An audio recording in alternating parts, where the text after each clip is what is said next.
Voilà, merci encore une fois de plus, très chers téléspectateurs. Pour la deuxième partie de l'émission Bossolona Politique, comme je l'ai dit dans la première partie, que nous avons aurons trois invités sur ces plateaux. Penza, Mahimatali Mbokanabiso, République démocratique du Congo. Je reviens encore pour vous dire merci beaucoup. L'attention, vous allez accorder dans cette émission Bossolona Politique partout où vous nous suivez. Vous êtes à l'étranger, vous allez en Europe, partout, beaucoup Landabiso, Bandeko, vous avez na Belgique, boali na France, boali na Allemagne, boali na Pays-Bas, boali bisika nyonso boko se retrouver na Danemark, partout ailleurs. Nous vous disons merci beaucoup, le monde entier dans l'ensemble, bandeko boko landa biso na Amérique, boali na Canada, boali na États-Unis, mbote na bino bisika banso bozwami, mbote pe na balandi banso bazwami na kati ya Afrique mobimba ba pays nyonso botala rabiso, to sengi na bino matondi mingi. Voilà, nous nous retrouvons encore une fois de plus pour ce deuxième numéro de la journée pour Nato Solola et le Monabino Bandeko Baina Katia Plateau Batali Sabino Makansi parce que c'est à partir de l'émission Bosona Politique Ndé Bobotiraka quelque chose où est essentiel par rapport à l'actualité politique où est à l'air na Katia République démocratique du Congo. Nous savons tous que nous avons des différents sujets. Chaque temps on a Katia Mboka Nabiso Tola Mukaka Naba sujet Nabiso DG Zalaka et si bon on a déjà bobi kelelo beaucoup dans la situation où est longo mususo kune remplacer surtout les réseaux sociaux quand vous activez au téléphone, vous allez voir sur les réseaux sociaux plusieurs actualités ndengezali ko défilé na Katiambo Cannabis République démocratique du Congo, raison pour laquelle aujourd'hui nous allons prendre plusieurs sujets dans la émission Yalelo, mais avant tout, nous allons d'abord lire les informations, ce que nous avons prévu pour vous comme actualité du jour. L'Omami, la cour d'appel suspend le tableau controversé de chef coutumier. Béni, 2 morts dans des incidents sécuritaires distincts. Bounia appelle à une aide urgente aux déplacés sans abri après des pluies diluviennes. Walikale, flambée de choléra dans la zone de santé de Kibwa. 6 morts déjà sur 56 cas enregistrés. Béni, le chef de la MONUSCO, en visite d'évaluation de la situation sécuritaire pour renforcer la protection des civils. Et enfin, Ituri, les FARDC récupèrent un lot d'armes et de munitions attribuées à la milice CRP à Djougou. Voilà ce que nous avons prévu pour vous comme information du jour sur ce plateau. Nous avons 3 invités. Toali, Namwalamboka Claude Ngoma, de Nouvel Élan. Namwalamboka Claude Ngoma, bienvenue, ça fait longtemps. Vous portez bien? Oui, je me porte bien. Et d'abord, on a coupé ça, Longo Nyamingi, na DG Israël Mutombo. Namoni plateau et Lambami. Vraiment, on a évité beaucoup de années. Donc voilà un peu, on a signé. Vraiment. Donc on a signé encore. Ça ne permet plus de communiquer à chaque fois. Parfait. Donc on a signé retour nanga sur les zones de Bossolo na politique. Et très vite, on a passé secrétaire général Yalingomba politique Nangaï, Blanchard Mongomba, on a passé Mbote de quelque part où il nous suit. Et pour nous, ça, moi, petit monanga, na kobosa na te, pena pesa mbote, na bandeko, compatriotes, tozu na bango libaku, ya kokabola plateau, pour na kopesa makanisi na biso, pour na tombwama ya mboka na biso Congo, j'ai dit. Voilà, merci beaucoup, Mwalamboka Claude Ngoma, Toalipe, na Mwalamboka Clément Mouza, cadre de l'ESID. Bienvenue, Mwalamboka Clément. Merci beaucoup, maman. Mbote na bandeko na ngai to salaka politique na bango baninga na ngai union sacrée maître Ngoma pe na monya zongi yaza kwenda vutuka akima inanu azongi susu na musitu ba nyonso zaga union sacrée kwenda vutuka toza toujours na service en nation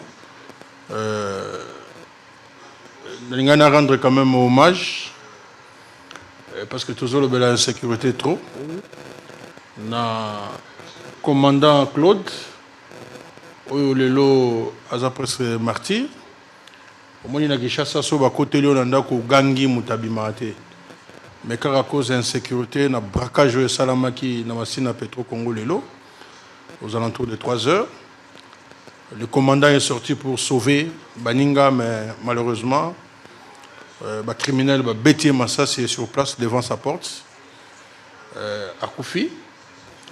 Tous a toujours na bakonzi à la police en tout cas boyo kaka obiso tolobaka. Situation et à ma B matiza ma B sur le plan de la sécurité. Braquage pas il n'a pas sujet de l'obélaté mais braquage pas en tout cas nous devons être découragés, tout aussi découragés, coopérer avec la population. Je pense que tu vas retrouver une bonne nouvelle aussi pour na bandekolanga ya Tchangu parce que toujours le toujours makambo nzela tabasisa musalate mais to ki ke misolo bimi pour na kosala nzela ya Mokali et que en principe déjà le 27 avril il faut passer l'installation à chantier.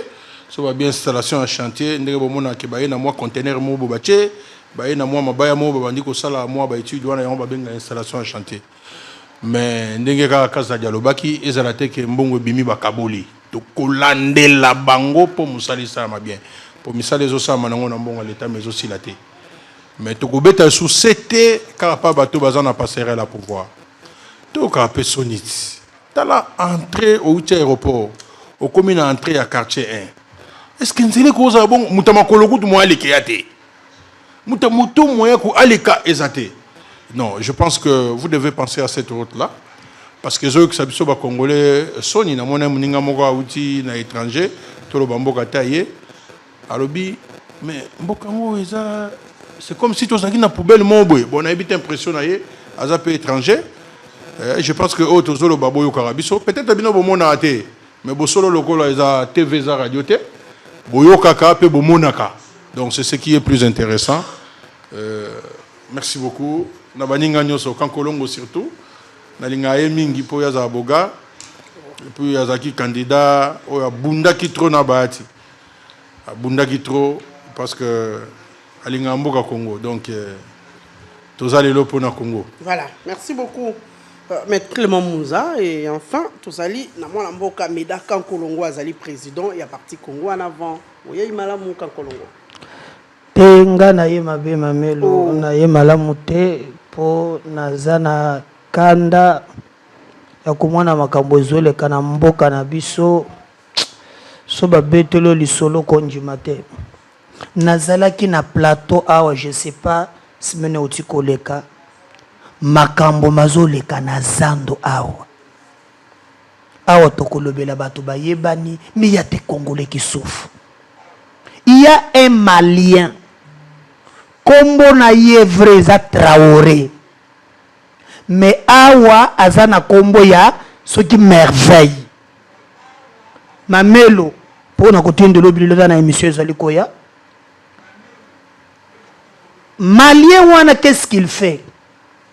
Aouti kozwa yeso qui a commis na bisika par exemple pour asomba zando mobimbo n'expliquer que autre fois akoya azui magasin atoni mokolo magasin par exemple yo bafutaka yo combien nga bafutaka nga $100 ya koloba betela nga nombre ya porte ya magasin ya komatisela yo 150 boxine contrat par exemple il y a 5 ans ou 10 ans magasin moko wana Traoré bazo benga merveille akoya nango akomisi yango $500 lelo ba magasin komi $1000 chose grave akei même na akuti école bana batangaka soza na itaga croisement na du marin soki bato misoni pe bakoti cop babuki école ba pesie ba magasin.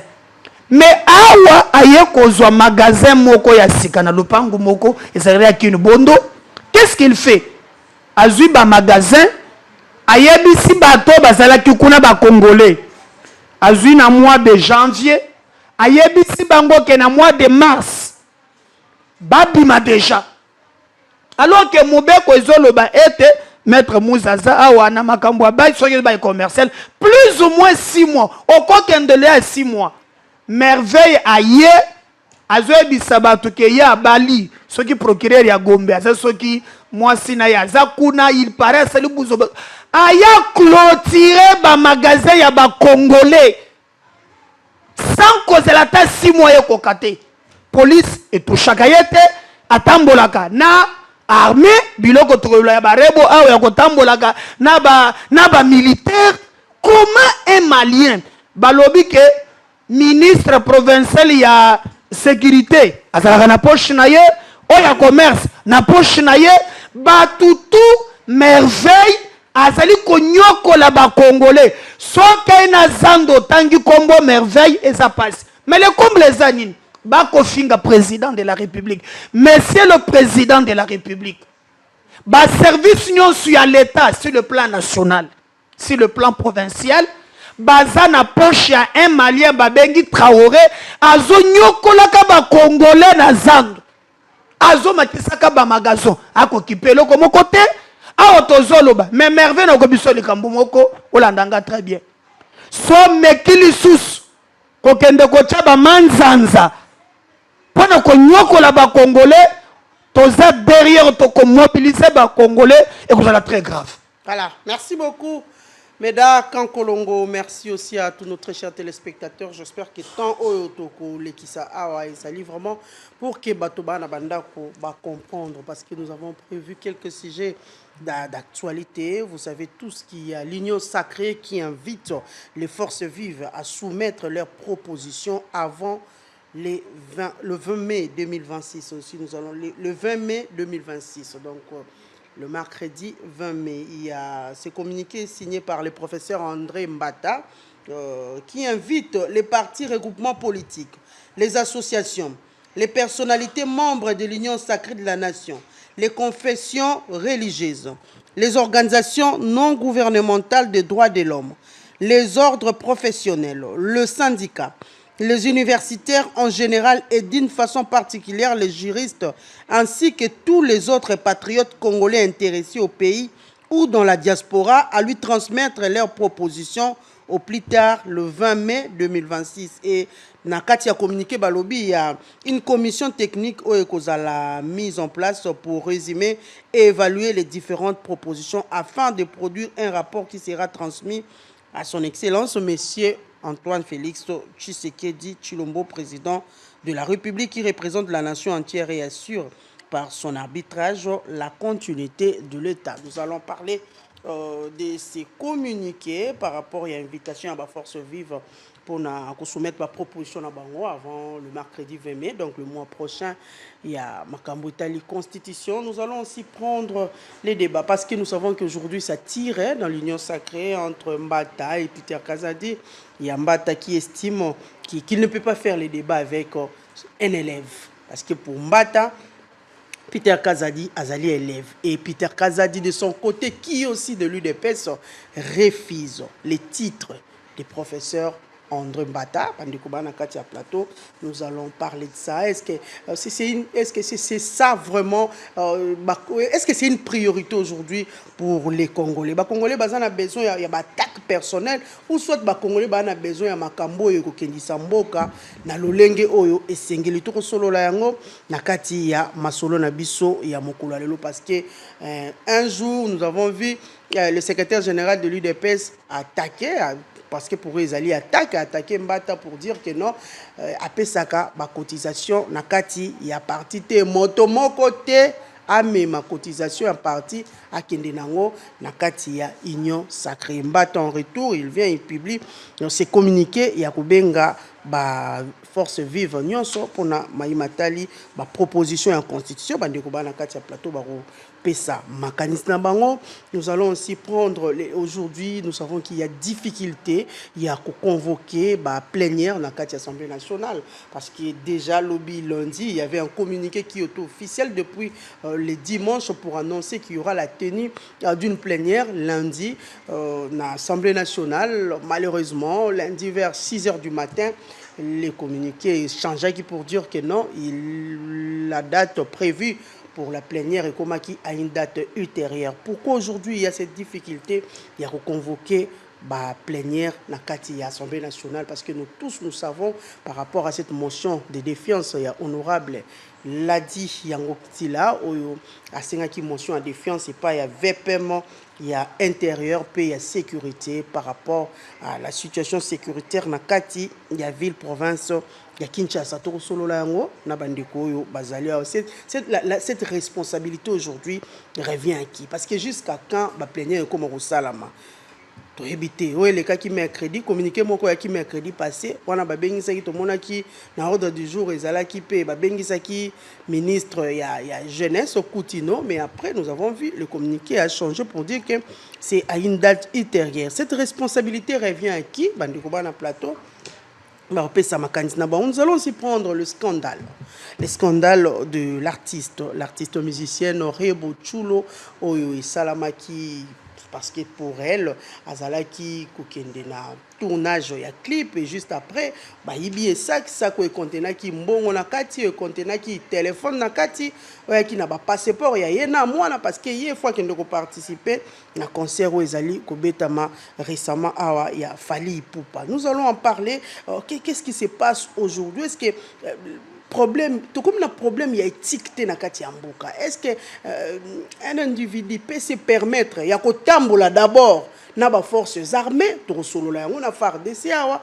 Est-ce que et là cette possibilité à couper sa ordre pour que babeta monto, parce que même ceux qui ont lundi na kati ya li solo ya zwa ki na papa sango na nzela ya téléphone to ceux qui to lundi na la bokebi nyonso to komona été l'artiste azaliko jeter plutôt balle na quand il y a bateau ba filma qui, parce que pour elle pourquoi ba filma qu'il fallait plutôt ba ya balo ba Déborah to solo là ou soit to yeba qu'est-ce qui se passe au lieu à filmer peut ko mettre ba image wana sur la place publique to solo là yango pe na kati ya maso na biso. Voilà, nous allons d'abord demander à la technique, parce que nous allons prendre l'extrait et à Premier ministre Judith Souminoa sur les antennes et à TV5 Monde où il a réagi, il a titibé sur les origines. Autour, il y a un conflit na kati ya mboka na biso entre l'Est de la République et le Rwanda. Qu'on va faire revivre biso encore cet extrait. Il y a intervention, il y a Premier ministre Judith Souminoa. Comme ça, nous allons retourner tout juste après pour analyse.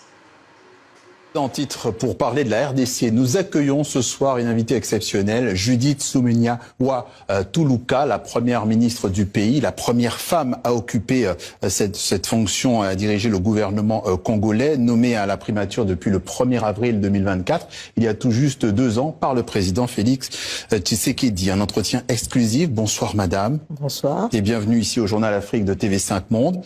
La toute récente actualité, on en parlait hier, ce sont ces 15 migrants arrivés sur le sol congolais il y a environ 36 heures. Ils ont été expulsés des États-Unis. D'abord, plusieurs questions. Qui sont ces gens? De quelle nationalité parle-t-on? Et puis, pour combien de temps sont-ils là?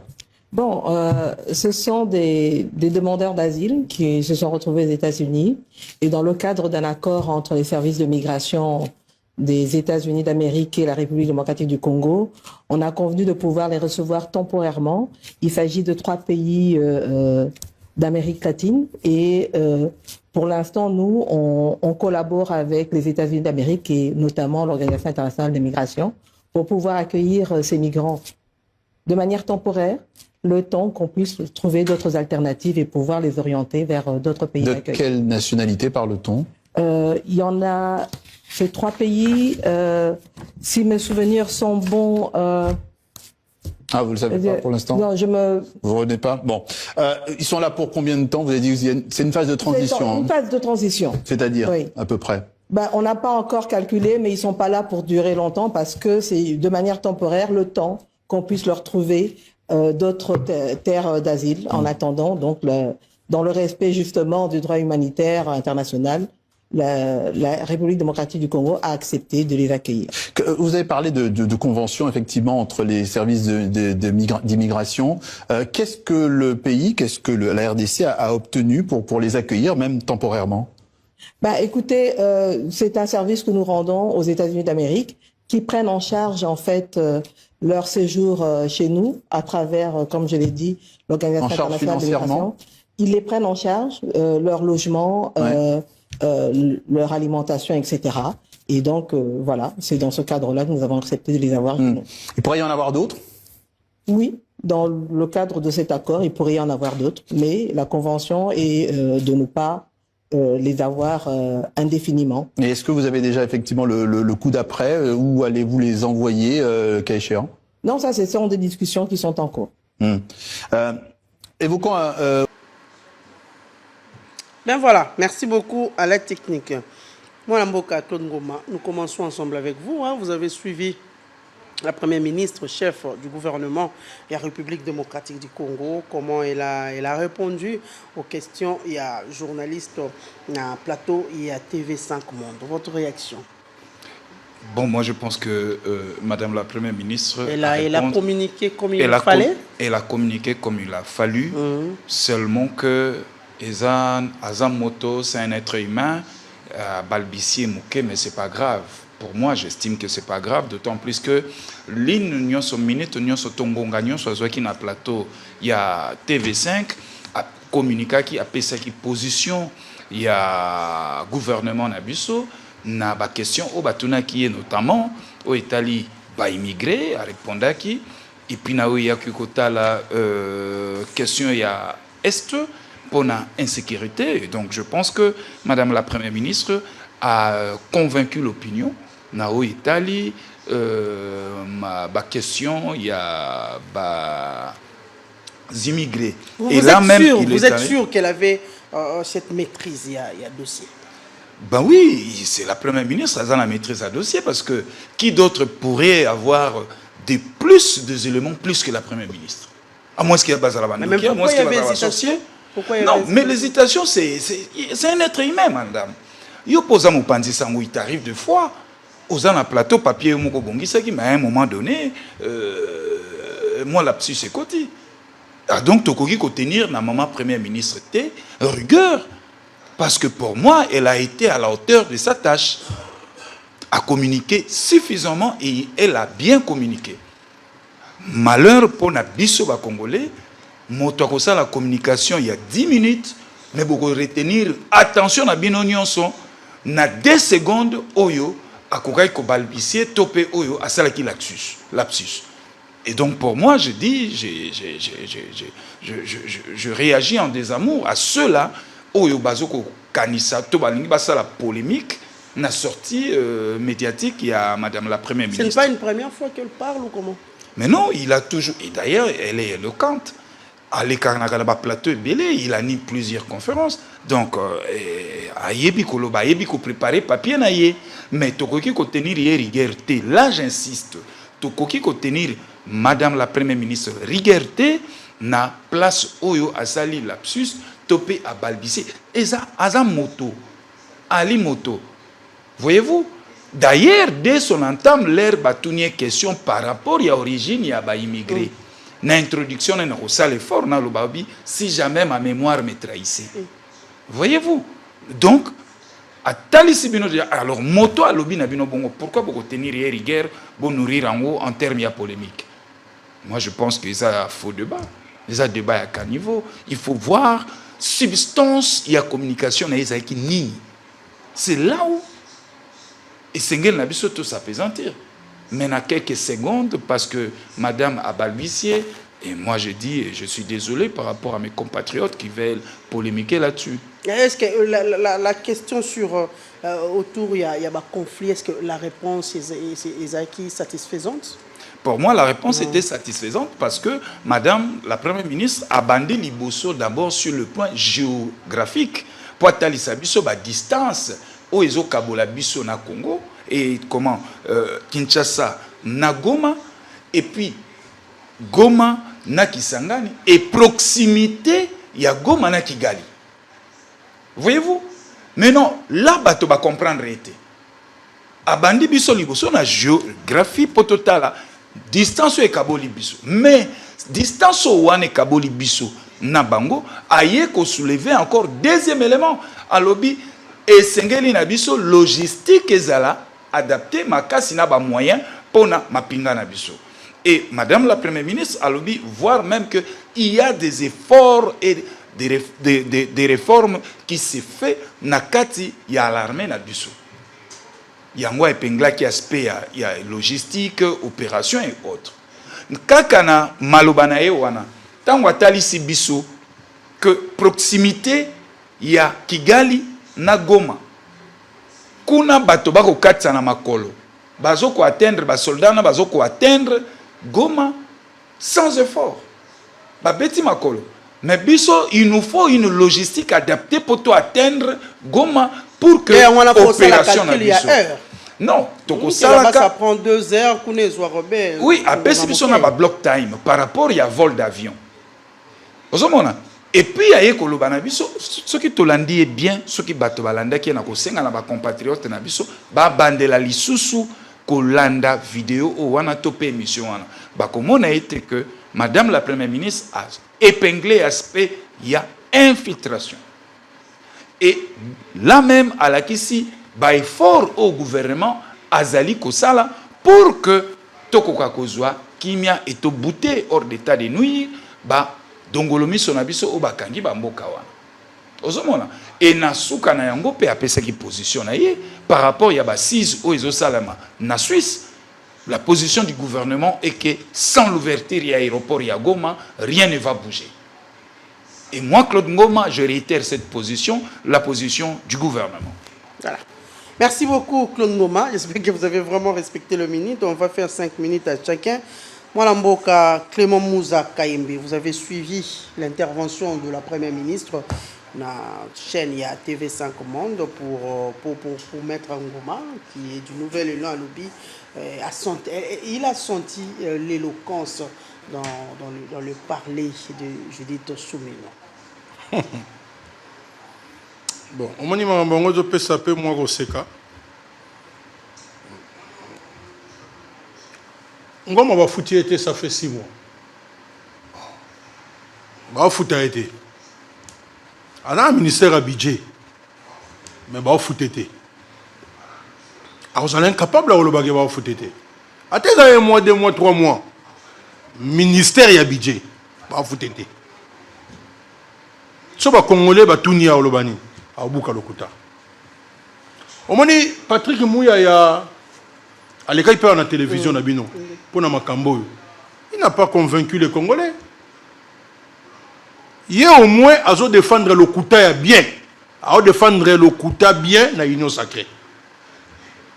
Mais à qui buter le même problème.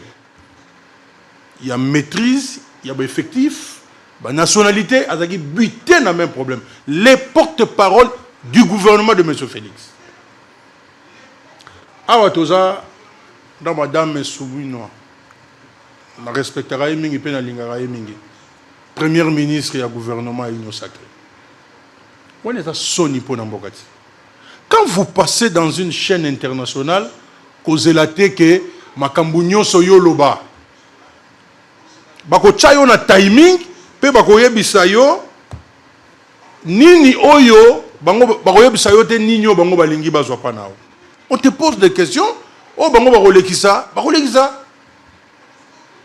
Est-ce que vraiment, si nous étions dans un pays sérieux, est-ce que Batou Bagomona qui est premier ministre à Congo il y a RDC, Mboka o Lumumba et Bundelaka, Mboka o Biso Bandao Bundelana ye, tant que tozana la Moukana ye, Mboka o Kankolonga Bundelaka, tant que tout le monde est premier ministre. Vous savez, à un moment donné, les responsabilités au Tozaranango, et Tindarabiso Tozalana moi boyebi, Tozalana moi, disons, Tozalana moi réflexe, même ne fait-ce que politique.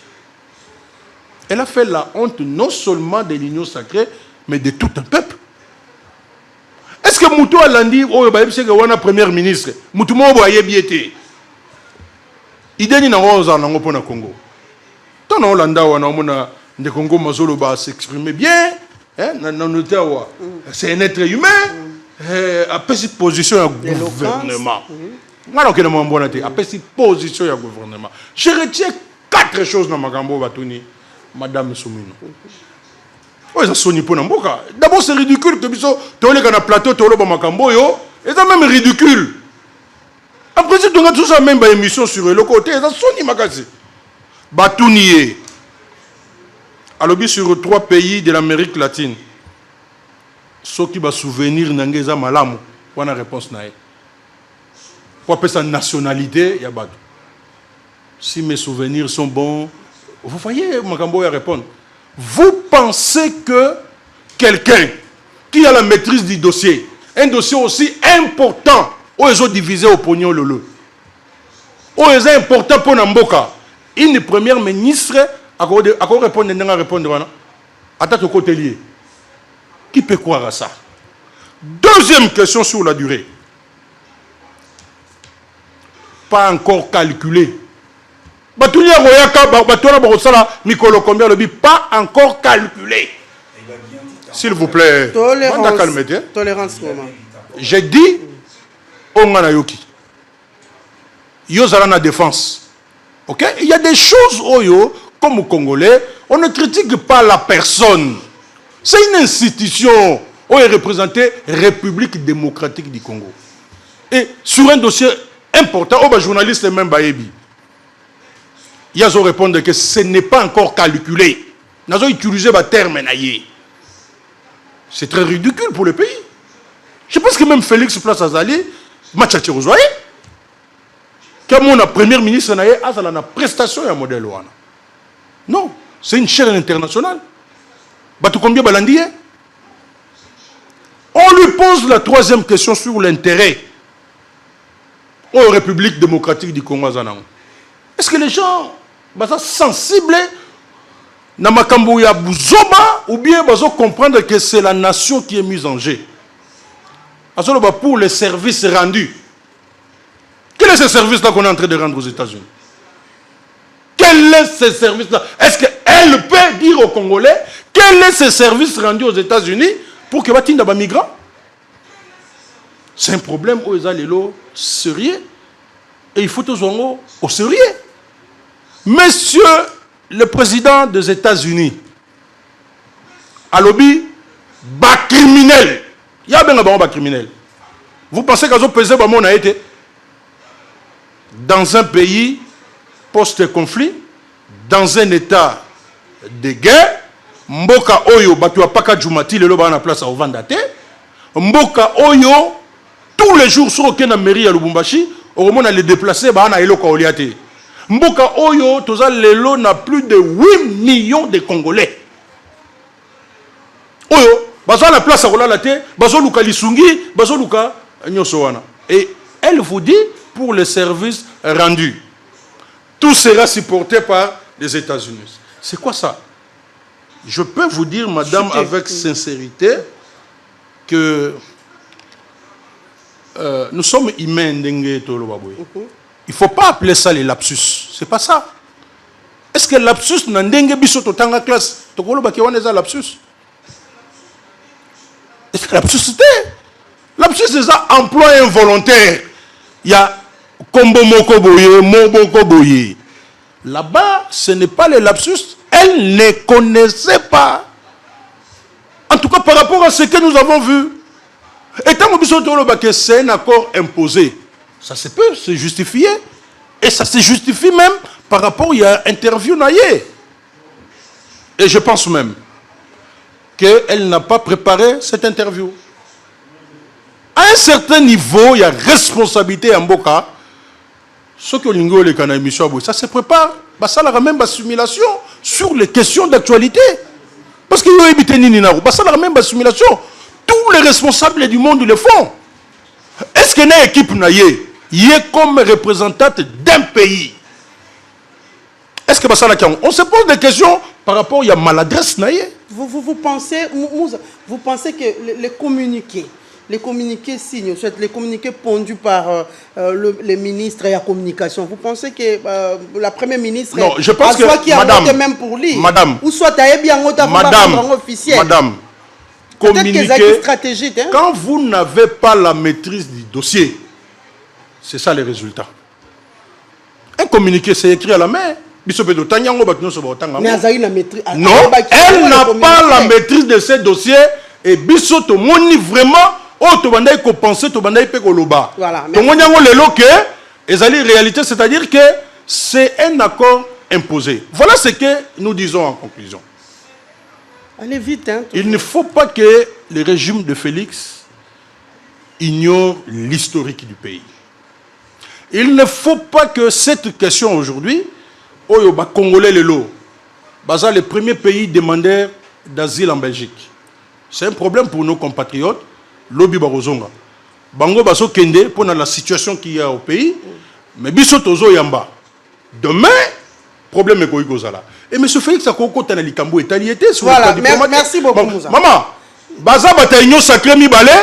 Il y a juste 5 minutes. De comme si par 5 minutes, on a question d'intérêt général. Ok, tu respectes la temps et mais ngana bozana il y a 5 minutes, bango bozana 10 minutes, maman. S'il vous plaît, Moussa. Tenir compte nango. S'il vous plaît, Moussa, s'il vous plaît. Moi, Mboka Médard Kankolongo. La première ministre Judith Soumino, bien intervention, c'est comme si elle n'a même pas maîtrisé. Il fallait elle n'avait pas la maîtrise de ces dossiers. Pas elle n'avait, elle n'a pas la maîtrise de ces dossiers des Alors, je précise seulement qu'il y a dans le bagage 5 minutes, Nathalie 43, 52, donc ça les 9 minutes. Donc ça c'est le double oyo yangoma donc te yo mona bien te ngana yebi yo mona bien te. Alors, na musiko mona bien te pembe yo mona. OK, maintenant très bien. Ngai naza un avantage personnellement ya koyeba l'actuel premier ministre. Nazui ba séance ya travail na ye. Tango azalaki na ministère ya plan na cadre ya musala na travaillé na ye. Na oyo etali compétence. Je vous rappelle qu'avant comme ministre à plan, elle a travaillé na ba organisme ya libanda. Na background ozana likambote okoki penza ko reprocher. Ngai na mona comment a piloter ba projet o ya PNID, ya Banque mondiale na planification en tout cas au douter na capacité de le plan intellectuel. Mais qu'est-ce qui s'est passé? Maintenant j'arrive. Maintenant communiquer n'est pas donné à tout le monde. C'est pourquoi mon consignon sur ma cabinet. Il y a un conseiller tel et aussi il y a cabinet, il y a conseiller ou il y a ce qui pas na communication. Ngai lelo nali na sali droit mais na yambo ngaza licencié en communication des organisations. Je sais comment on prépare l'interview. Na ba niveau wana ma melosa journaliste, il y a ce qu'on appelle mise en bouche. Lorsque ozo kende na ba plateau ya lolenge wana, on appelle ça il faut éliminer les tracts. C'est-à-dire il faut ça la kaba exercice oyo ekola kesa ke muto abima na yetando. Sotali très bien. Madame la première ministre azalaki na matière. Mais communiquer à vous kozala na matière, na ko transmettre la matière, en tout cas c'est biloko mibale keseni. Peut-être problème na point wana kaka. Mais so landeli na makambo alobaki batu wana bazawa d'une manière temporaire. Lelo Colombie président na bango sali communiquer à lobby ba migrants nyonso oyo baza na Congo akotinda avion bazozwa bango bazonga na mboka na bango. Il faut pas ko bima ko positionner ko moi parti oyo zali ko sepelisa. Lelo président Colombie à lobby esengeli akotinda avion. Parce que le Premier ministre Salobaki, baza lokola pays à transit, mais batouana bakozonga kana bamboka na bango. Mboka ya liboso yo pesi ndingisa, baya gozo batema za Colombie. Donc Premier ministre, je reconnais que même cabinet na ye, na ba point wana esengele ki ba reconnaître mbeba. Peut-être na ba élément de langage ba tchela na mesa na parce que tokolo ba que sur 10 à balibisiet peut-être na point moko mais sur le reste azalaki en tout cas très excellent, il y avait pas de problème mais na point wana oyebi que dans le monde de l'eau oyo soki za mokonzi osali moi mukeba ko katakataka et lorsque kobima na ba média il faut cabinet na ye et travailler na point wana. Mais je pense que okoki ko douter na capacité Le Premier ministre depuis Azal Lelo na bokambi na ye, mais na point wana mbala sima. C'est pourquoi aussi, tu peux ça toujours moi conseil. Nga na yebio banda kala ba bitando yike ba koki kozwa yo ba tu ata na cellule ya communication. Mais au comment na cellule de communication ba sous mama baza kuna so ina makango tche kuna ba technicien penza baza na ba cellule ya communication te. Donc moi je pense que il faut na ba cabinet ba recourir na bato e bazana expertise ou en matière de communication, avoir l'art de communiquer. On peut avoir la matière, mais le transmettre peut aussi poser problème.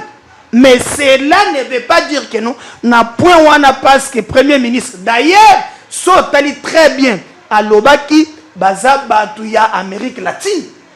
Déjà, c'est appelé ça quelques grandes lignes. Mais peut-être pour nous comme on a des détails, pour Baye Kaka 15. Peut-être dans un plateau, donc, azalaki prudentiel, mais au moins, je reconnais qu'il fallait Mikolo Zali Koya, balokalo lengenini, que cabinet na ye, basale la ye note, parce que moi je sais que chaque matin, na yebinga na travaillé na cabinet, na zalaki na enseignement supérieur et universitaire, j'ai travaillé au cabinet, je sais que chaque matin, eloko aliboso eloko oyo cellule ya communication kosa les ali kosa la papier kocha liboso ya mokonzi azala na o babengi un point de vue encyclopédique, c'est-à-dire c'est un sujet qui ne commence pas aujourd'hui, moi, non, mais parce que c'est le jour où la première ministre devait prendre part. Nakati interview il fallait essayer la communication bon c'est là non si je motonio soit ali cultiver si réponse mamelo alors bien vous attaquez plus na cellule na ya communication quelques éléments la cellule de communication n'a pas fait bien son travail exactement laissez-moi assumer mes paroles. Je crois que moi mbeba muke za na place one mais premier ministre so tali azalaki logique na ye moko pour près bayebi sibino ke batouana sans citer bamboka na bango bali batu bauti en Amérique latine. Alors comment voulez-vous que c'est la communication ou soit cabinet ya premier ministre fallait interdire passage na TVC il fallait passer ba document les kanango na TVC que passer ba grande ligne ou bien comment exact ba grande ligne en Amérique latine. Non madame quand on est premier ministre on gère des dossiers à République. Des fois, c'est pour un abisso qui ok non, rôle y a conseil en guan, bazaloko la ba aide mémoire. Mais le coup le premier ministre, azaki déjà na connaissance na côté boko outela, mais ba détail mike et linga ke outa na cabinet surtout na cellule de communication. Que le bagage madame Eza Amérique latine, mais t'as la prison par exemple, mais la personne doit se documenter, non? Mais d'accord. Eza déjà documentaire, raison pour laquelle. Exact. Comment c'est la cellule qui devait encore rappeler qu'Amérique latine est pas un pays? Bon, n'appelle cet exemple. Ndenge toza awa, yo ko j'ai rédaction. Mais pourquoi batiaka batobeli kona? Ata oza nani, mutu nyonso comme humain, ana besoin ba aider. C'est pourquoi connaissance. Et chaque jour actualiser yango. Moi je pense que sur ces points là qualité compétence premier ministre Nabiso sotali na interview ana azalaki penza à répondre à ma question na point oyo bato bazali kolobela à répondre très bien à lobby bazuruta na Amérique latine peut-être à balbisier na il fallait attendre à combo c'est là où on a l'obaki il faut pas penser notre peut-être dans cabinet pour y bamboka on a plus de 20 au-delà même fallait ba banda koye ba origine na bango donc fallait rappel en pleine émission ba utiliser non peut-être avant voilà mais non mamelo eza matière na zo maîtriser très bien même avant ba les cana interview entretien ezalaka entre invité na Mouto na journaliste. Pas nécessairement. Pas nécessairement. Na en tout cas, na ba niveau wana, je crois. Voilà, merci beaucoup. Na ce niveau là, il faut salema. Voilà, merci. Vous comprenez? Merci, Médard. Comme Hollande. Merci beaucoup, Médard. 4 minutes. Moi, l'amboka Claude. En principe, je devais réagir. Claude Ngoma, oui. En principe, Naingana réagit. Claude Ngoma, vous avez la parole, s'il vous plaît. S'il vous plaît, Claude Ngoma, vous avez la parole. Nous n'avons pas assez de temps.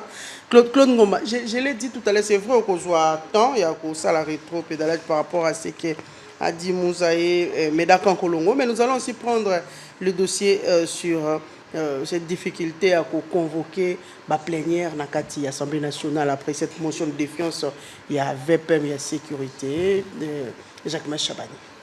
Non, on a réagi au coup de thé, on a rencontré peu Moussa, mais je vais demander tout simplement Moussa, à la patriote, Madame la Première ministre, à la Kissiba Kouesnaye, elle est capable, elle est à la hauteur de sa mission. Donc, je comprends l'opposition, au nom de l'opposition, il y a un peu de normal à cotisant. Cher confrère Moussa, au nom de l'opposition, mais Talamboka. Alors, Nao Etali, question, il y a report, il y a plénière dans l'Assemblée nationale. Jusque-là, moi, je me réserve encore. Parce que quand le bureau vous tient un communiqué, vous pond un communiqué, c'est-à-dire les députés doivent s'incliner devant communiqué. Ma belinga kozala soki bureau a gardé silence radio. Bureau a PC communiqué à Liboso pour annoncer que le lundi il y aura ouverture, il y a session. Wana le week-end, Tolali, Natongo, il y a un autre communiqué, toujours pondu par le même bureau. Et quand on est député, moi je pense que Essengel Nabango, ba to sa bureau, ba décision zo kamata bureau. Bato ba kopelisa moto autour ya ba report yo ezali ba pétitionnaire. Pana bango il ne vise que le fauteuil, il y a VPM, il y a intérieur. Vous êtes sûr? Je suis sûr. Voire même la sortie médiatique là-bas. La mention en question. Est-ce que oh émotion ezali koloba et ali makambo réalité au Congolais ali ko vivre té surtout bana bazali na kati ya ville à Kinshasa. Maman Nangaï. Parlons même de ces fameuses motions. A inventé makambo nde ba Parlons même de ces fameuses motions. L'insécurité depuis Kabila Longwe. Si tu es koko malelo. Mais moto yo asali que insécurité na bandi dans le secteur na ou etali bakuluna. Pour réduction sensible na bango ya ba influence na bango na ba quartier na biso nyonso kita. Mais c'est Chabani en 2 ans. Et ces députés bako traiter le VPM Chabani d'incompétent. Alors moi Claude Ngoma j'ai l'air traite des incompétents parce que l'action gouvernementale est définie par la Première ministre. Chaque ministre azali n'a pas orientation pe ba assignation ba pesake na gouvernement. Politique, il y a chaque ministre ezalaka discuter na kati ya gouvernement. Et quand les députés ba yebi ke ba lobby ke insécurité ezali. Moi en leur place étant que député, nous devons formuler des recommandations à l'endroit du gouvernement. Mais ils ont aussi le droit de contrôler, ils ont le droit de légiférer. Attendez, les députés nationaux n'ont pas seulement la mission gendarme. Toyebi ma mission à Bango. Laissez-moi évoluer. Contrôle parlementaire oui ou non? Sessions alliées à contrôle parlementaire. Or, contrôle parlementaire, ezaka kate pour sanctionner que moto yo alongwa, non? C'est une première fois que Chabani vient passer dans l'Assemblée nationale. Mais non, le VPM, il y a Chabani. Le VPM... Déjà, on apprend que 2 jours avant, il a été aussi interpellé dans l'Assemblée nationale par les députés Patrick Mouniom aussi, je ne me trompe pas. Je viens la question, madame, il y a à boire et à manger autour de ça. Il y a à boire et à manger. Tous ces députés-là, au basant au nombre de 56. Et tous les 56 sont instrumentalisés.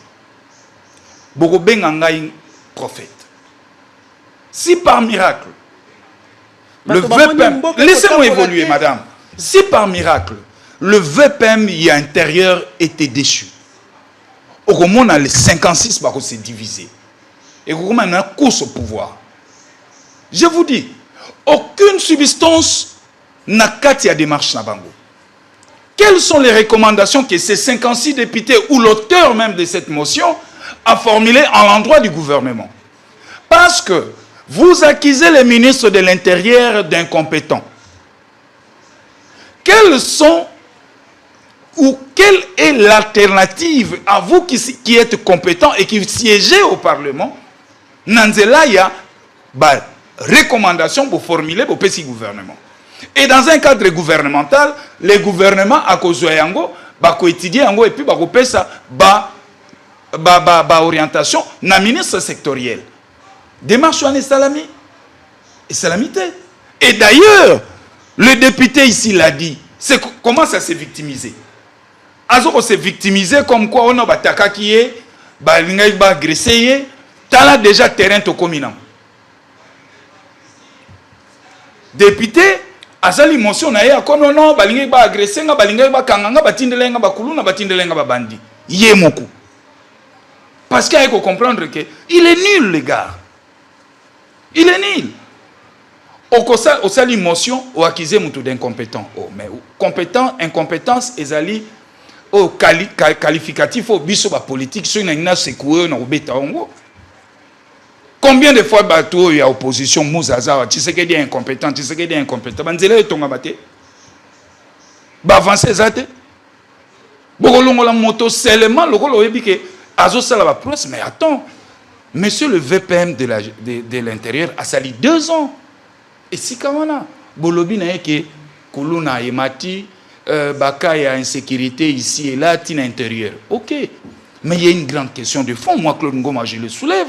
Ces débats-là, va plateau. Mais Ladi n'est pas dans ses droits, les députés là. Non. Quels sont ses droits? Dans ses droits. Badroit nezani. Yazana pona ko luka badroit ne to azawana pona ko kanisa pona mboka ko aider ko tsala mboka ko pesa mboka ba loi. Na ko pesa ba proposition en l'endroit du gouvernement et lors d'un conseil de ministres, les gouvernements doivent s'appesantir na orientation. Mais pourquoi aujourd'hui cette motion est allée créer tout un problème alors que nous avons vu ça avec le cas des camérés et les cas directement. Madame, ce qui motion ana lelo ezo sala ezo coulé ba salive. Et les présidents de l'Assemblée nationale ont convoqué va plénière. Non. Wana bozo sala raccordement frauduleux. Bolingi bolo banabiso était que le VPM intérieur azali en mèche avec le bureau. Moi je vous dis non. Non, les bureaux ont ses raisons. On n'a pas dit ça, c'est peut-être la réalité. Non, mais écoutez, les bureaux ont ses raisons, il y a report. Les plénières sont reportées. Mais Mamelo, je voudrais soulever un débat ici. Débat où on a la question, on a battu sur Bakimango. Toujours l'insécurité. Quels sont les moyens que le gouvernement dote à nos policiers? Vous avez des policiers mal habillés. Les policiers qui n'ont pas les jeeps de patrouille. Est-ce que bateau est bien? Regarde comment nos policiers travaillent. Il nous faut des réformes courageuses au sein de notre police. Pour te parler de braquage, vous avez des policiers à la société mais munitions. Est-ce que le député ici l'a dit à Yebiango? Même si aujourd'hui Chabani partait, Bazouye Batie, on a confronté la même réalité. D'où il faut des réformes courageuses. Tout ça, tout formuler, recommandation en l'endroit du gouvernement pour que enfin le gouvernement a un problème ou a bras le corps. Tu crier insécurité, tu crier enlèvement, tu crier à l'est ici et là. Mais quand on ne pousse pas les gouvernements à prendre cette question à bras le corps, mais et le côté ça tous on a vu la Kinshasa. Qui sont ces gens-là où Bazo qui ont enlevé Batou, Bazo braqué Batou? N'est-ce pas que ce sont des policiers? N'est-ce pas que ce sont des policiers véreux et des militaires véreux? Nabana Nabango, Nababandi Moussousou. Mamé le yona aussi ma munduki te comment qu'on peut opérer na munduki? Parce que yo mo sur le bon maniango iko bumayina yo moko. Ce sont des vérités qu'il faut dire à la place publique. Je suis de la majorité. Mais il faut dire des vérités pour que le gouvernement, tout le monde ça. Ils allaient analyse autocritique, il faut tout ça là. Mais est-ce que le député l'a dit? Bango sur 56. Motona bango e baluki po baya ko dénicher passion yo et ils ont même abisso na manque d'organisation et la police na biso pe ya ba service de sécurité. Mais Claude Ngoma péché ezali wapi tango la dia sali motion wana. Non, Péché ali wapi. Péché ezali wapi. Aviser individu. C'est pourquoi je vous dis ici, même si Chabani partait, je vous dis, même si aujourd'hui par miracle, Chabani partait, les VPM de l'intérieur, basuyé auteur à motion à Yawa, par quelle magie aussi les insécurités dans le Congo? À moins que ça soit charlatan. Aussi, ça par quelle magie? Voilà.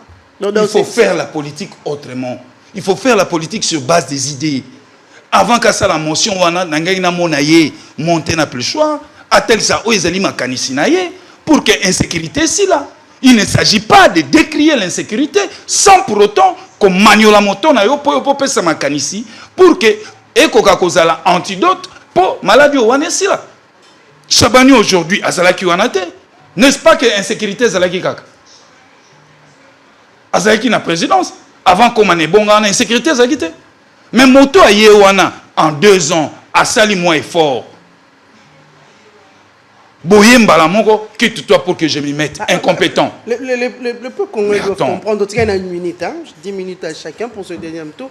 Le peuple congolais doit comprendre. Quand vous parlez de réforme est allée sur quel plan? Mais nous devons réformer notre opération police Ndobo sur toutes les politiques de la République.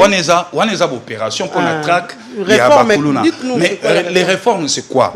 D'abord la police et Sengel Nabiso tout ça là obligatoire pour na bana Nabiso. De 2 tokoki kozala na police mon côté au moto comme un policier à moins de 3 mois. Réforme nini Chabani. J'arrive. Non, moi je vous dis, oh ils ont pensé nanga je vous donne. Ma kanisi nanga nazo pesa. Nous sommes les rares pays au monde où Motabimaka policier en 3 mois. Jamais arrêté. Na 3 mois comme un policier va doter au tenu au Kéo. Non. Il faut 9 mois. Les 3 mois, ils ont pour la mise à niveau. Voilà, merci. Merci Ngoma. Et donc, monsieur l'honorable l'a dit, a passé à côté de la plaque. Azoko s'attaquer na Chabani, bazali na ba guerre na bango mibale. Va résoudre un terrain ailleurs. Vous êtes sûr? Pas sur un terrain gouvernemental. On accuse Chabani d'incompétent. Est-ce que Yémo Gazali compétent? L'auteur de cette motion. Est-ce que Yémo Gazali compétent? Moi, je lui pose la question. Et s'il estime qu'il est compétent, en quoi? Na terrain où Étali décentralisation, où Étali sécurité. Quelles sont ses idées? Qu'est-ce qu'il a proposé déjà comme étant un élu? Qu'est-ce qu'il a proposé? Ngoma c'est que l'Assemblée nationale est en non, maman, vous comprenez l'Assemblée nationale a une mission, il y a contrôle, il y a légiférer. Mais sans aucune sanction, les réseaux sanctionnés moto, il faut y avoir secteur ni nos sanctionner. Parce que bako longolaye wana, mais la sécurité yamboka. Décisions sont dans le gouvernement. Les orientations sont définies par le gouvernement. Voilà, merci beaucoup. Les moyens sont fournis par le gouvernement. Voilà, merci beaucoup Ngoma, merci. Voilà, mon cas, Clément Moussa, vous avez 10 minutes comme Ngoma. Allons-y. Bon, en principe, les Magambo sont concernés l'Union sacrée. Toloba déjà, Zala calme. Au Bengi Bato Bazaba nul. N'habite Magambo Yozoloba, ce que j'ai mandat, il y a mon consigne au fond. Habité, on a nouvelle élan, ils ont émanation, il y a Palo. Le Palo s'est battu pour ce pays. Nouvelle élan comme parti politique s'est battu. Non, sans Maloba, je n'ai même pas les moyens de discuter avec vous. Au moins, il était entre un élu et celui qui n'a jamais été élu sur le tali, débat n'a différent. Sans qu'il n'a se contredire. Je ne pense pas que Kakolongo aura le même langage que vous. Parce que lui, c'est un élu. Il n'est pas au Parlement par les miracles de la Cour constitutionnelle et de la CENI. S'il vous plaît. S'il vous plaît. Vandana Nounien, mon cher ami. C'est maintenant là que la République a besoin de ses élites. Ce n'est pas pour des bêtises. Le peuple souffre. Quand je dis le peuple, ce n'est pas la majorité, ce n'est pas la résistance, ce n'est pas l'opposition. Nous souffrons de cette affaire d'insécurité à Kinshasa. Nous souffrir. Et ça, maman, il y a fond, il y a 50 000 francs congolais. Il y a 6 mois, mais il y a aux anambons au belé. Il faut, avant d'en avoir un tek à Mouangou Banaye, mais à cause de l'insécurité, à cause de la une semaine à tek à ate, pour Batouabunda Kolona. C'est un problème aujourd'hui réel. Dans l'introduction, on a rendu hommage à un policier qui a voulu sauver la population. Il y a Koufi. Badi pour les policiers, moni ou population, ce qui est arrivé.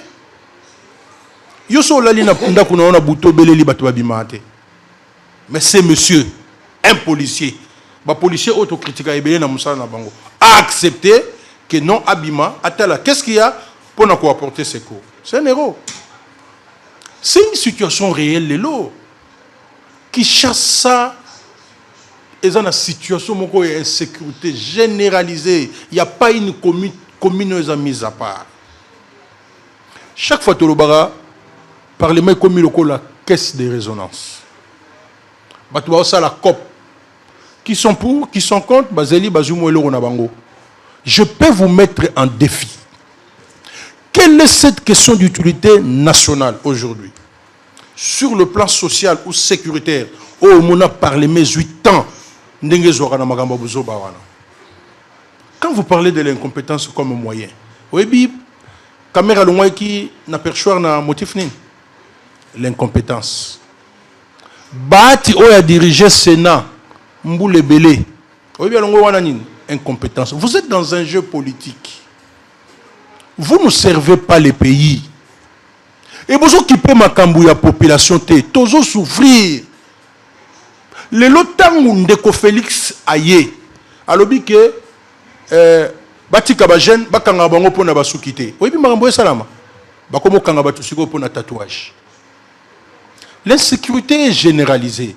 Peut-être qu'aujourd'hui, à travers ces sujets, majorité opposition, tout qu'il y a des propositions concrètes. Nous sommes en droit de contrôler. Quand vous dites que dans la police, Bazana est l'autre côté, quelle est l'autorité de tutelle de la police? Tant que la police a effectivité, quelle est l'autorité de tutelle de la police? Nanyango lelo sur le plan national a porter responsabilité politique. Il y a question aux insécurité. Il s'appelle les ministres de l'Intérieur. Est-ce que tu as un bateau?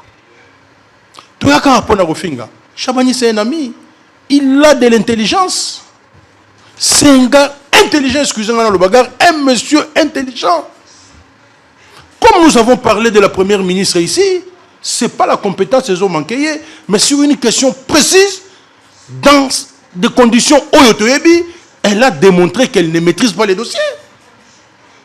Quand nous sommes dans un débat,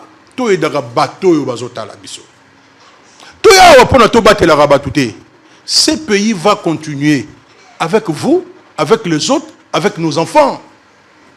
Par moment, parce que nous voulons avoir un clientélisme élevé autour des individus. Nous avons un problème réel. Nous ne gouvernons pas. Ils ont gouverné, mais ils ont gouverné. La presse est en train de voir. Mais c'est honteux. Regardez le monsieur qui est à côté de nous. Il vient avec un problème. Il peut insécurité. Un étranger, un militaire, un policier, il y a la loi, police à Otala. Vous trouvez ça normal? Le Parlement a un rôle total dans la Constitution. Et ce il faut comprendre que la Constitution, c'est un dénominateur commun pour tout citoyen. Tout le monde est côté là-bas tout pété. Par moment, il y a aussi la politique quand on apprend des choses comme ça. Qu'est-ce qu'ils vont dire? S'il vous plaît, s'il vous plaît. Je ne vais pas vous rencontrer dans des bêtises. Excusez-moi. Je ne retire pas. S'il vous plaît. Moi, je ne retire pas. S'il vous plaît. Je ne peux pas vous rencontrer. S'il vous plaît. Moi, est-ce que tu as eu le temps? Est-ce que tu peux me permettre de parler? Parce que moi, je n'ai pas tenu de bêtises. Est-ce que j'ai des analyses à moi? Maître Moussa. Il a tenu Non, ses non, non. propos. Pour lui, il estime que les députés... Je vous respecte. Non, s'il vous plaît, madame. Je vous respecte. Au lieu Je de retire passer ce la que je motion à considère comme défiance. bêtise. Ok, par élégance. Je retire. Mais des choses inutiles. Vous abordez des réflexions pour le Makambo Tozo Sunga population T. Beaucoup de choses qui ont été dites ici dans le plateau. Mais vous qui êtes au pouvoir, Balanda Yango, où est cette tribune, il y a analyse moko ya likolo. Et surtout lorsqu'il s'agit de questions d'intérêt général comme la sécurité. Braquage à tout moment. Qui peut accepter ça? Vous êtes les seuls à accepter ce que Soumina a dit. Même les membres du gouvernement, personne ne l'a accepté. J'accepte. N'a pas le coup de l'élégance. Yamuto Azapembe Nayo. Pour dire que non, voilà, responsabilité qu'on a dans le cabinet. Mais je l'ai dit ici. Tous sont responsables. Et nous sommes des leaders d'opinion. Des faiseurs même de certaines décisions. Ici, certains ministres sont tombés parce que nous avons bien analysé. Par moment, de côté la kabatouté. Je ne parlais pas parce que Louko c'est un ami. Je ne parlais pas pour l'envier. Non. Je pense que même Maman Zokamba Deba Tunio, Tina ya parlement et Zanini. Ce que je peux recommander, parce que je trouve ça question moko inutile. Bataillon sacré, Bayo Karaté, c'est un club d'amis. Tala na situation d'insécurité aux ans est. Tala ba résolution, il y a parlement. Et peso mawati. Et ko peso mawa. Ne fût-ce que pour qu'on telme sa population, biso nous soto telema, to le ba que non, nous n'acceptons pas la balkanisation. Aujourd'hui, les Banyamulenge ont défilé aux États-Unis. Biso to roya to le bien, omoni ba Banyamulenge, Banyamulenge, ils ont défilé pourquoi? Pourquoi ils ont défilé? Peut-être que vous n'êtes pas informés. C'est-à-dire que sur les questions d'intérêt national, on n'a pas besoin de couleurs politiques. Tous a besoin, Moutaz a la liberté d'aller et de venir. Tous a besoin, Moutou Abimi à Koikozonga. Chez moi, son zone na Boutou au Kozo Moutou na 20 heures. Est-ce que vous avez que ça na classe Lelo, attend à limité, à Zarana Kingasani, ceux qui transportent ça passent à Lukiata, Nandaku ya ba camarade là la moya zonga Nandaku na ezate. Est-ce que vous avez que na commune locale ya Ansele? Et ça na bateau yo, ba komi ko bimo batiki a super locataire te.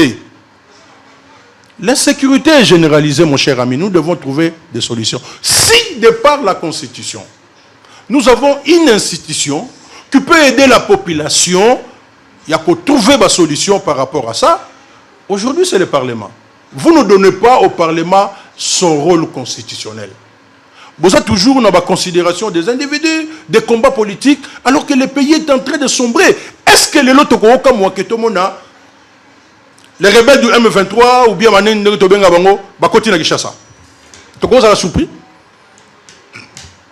on peut nous surprendre comme ça parce qu'il y a une défaillance. Vous évoquez le problème des moyens. Qui peut donner les moyens à la police? Si je parle de l'ignorance, vous allez dire que non, on a déplacé moi. Ministère, il y a politique et ça l'a raté. Mais ministère sectoriel par rapport au domaine de la vie nationale existe dans chaque gouvernement. Mais il y a une faillite. Voilà, merci beaucoup. Il y a une faillite, on ne peut pas... Tout a besoin de décéder. Et ce que nous demandons aujourd'hui à ceux qui ont la passerelle du pouvoir, peuple congolais dans son ensemble en a besoin, il y a sécurité. Bakinois, bazan a besoin, il y a sécurité. Batunde ozomo na bazo tambola boye. Barobel sabatou ba cardiaque. Barobel sabatou ba tension. Maman moi na kende à quelle classe? Mouté meza likolo likolo. À tout moment zo benga. Asa komi, a komi mbula kute betate. Kulu ne zobunda dans toutes les communes de Kinshasa. Police Pesotala, vous voulez que qui soit responsable politique de ces actes? Merci beaucoup, Maître Moussa. C'est étonnant. Merci.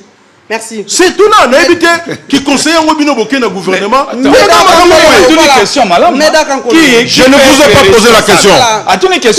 vous ai pas posé la question, mon cher ami. 30 secondes à conclure la question. Non. S'il vous plaît. S'il vous plaît, Moussa. S'il vous plaît. S'il vous plaît, Moussa. Heureusement que j'ai quelqu'un qui a fait la communication. Allons-y, Méda Kankolo. Style. Il y a parole quand vous êtes sur un plateau. Alors, Mamelo, merci. likambo oyo esali ngai pasi. D'abord au lobby plénière ekomi mbutu mbutu. Sotangi règlement intérieur et Assemblée nationale, l'article 31, ezali ko définir lo lenge nini babenga ka plénière.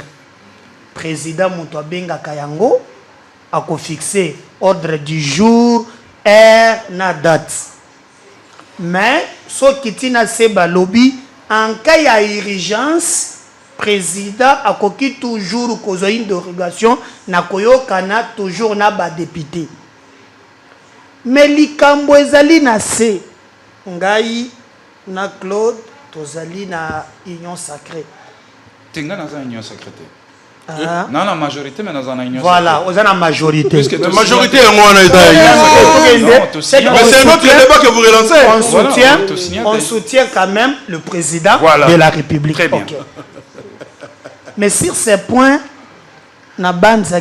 soutenir le président, il faut tout ça la Keba, Claude.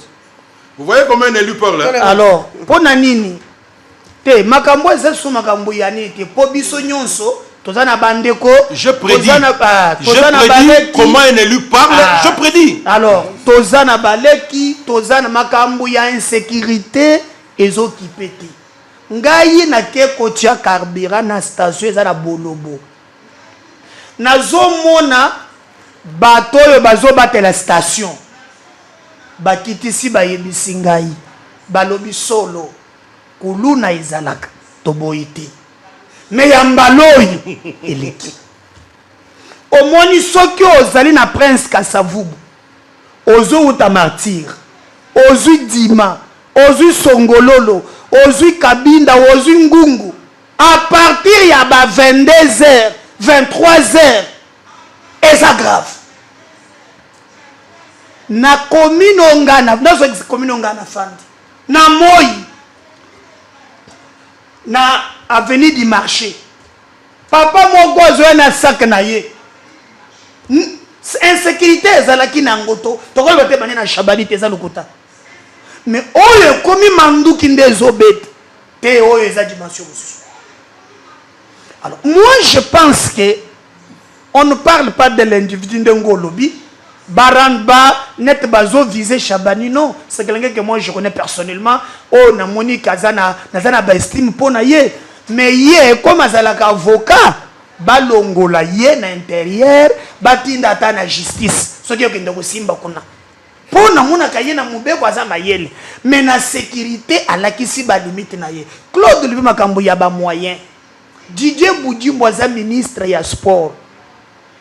À quel coup ça le plaidoyer gouvernement et PCT ba animateur ba dip non seulement ba joueur ezali tango ba PCT ba joueur batu o ba binaka ba Lumumba et autres ba quel comme on ministre à quel pelle sous asali plaidoyer ba PCT bango ba mituka Chabani est incapable à coucher la plaidoyer ba PCT la police mituka. Mais